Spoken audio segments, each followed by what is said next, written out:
Now, let me see if I understand this argument correctly.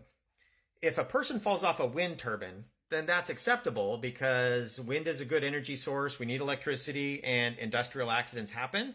But if it happens at a nuclear power plant, that proves nuclear is evil and bad. Is that what's going on? I'm not sure, but let's put some numbers to that. If you have a really highly efficient wind turbine, let's say it gives you a megawatt every year, then you would need 1,000 of those wind turbines to equal 1 gigawatt nuclear power plant. Now, of those 1,000 wind turbines, if only 1 in 1,000 actually has a person fall off in a year, then you get 1 death per gigawatt year from the wind turbine.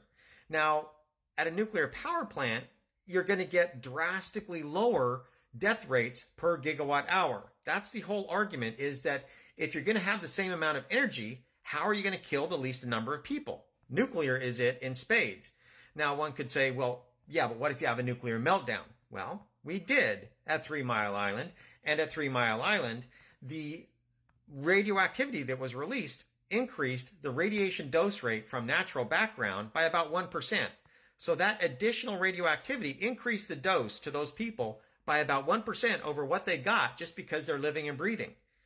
Now, Fukushima, that was a lot worse, but again, all of the radioactivity was insufficient to produce any measurable medical effects in the Japanese public.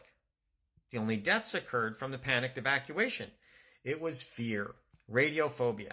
That does produce measurable medical effects, and that did occur at 3 Mile Island. People's stress increased, and that does do harm. Radiophobia tends to be the biggest harm that we get from nuclear energy.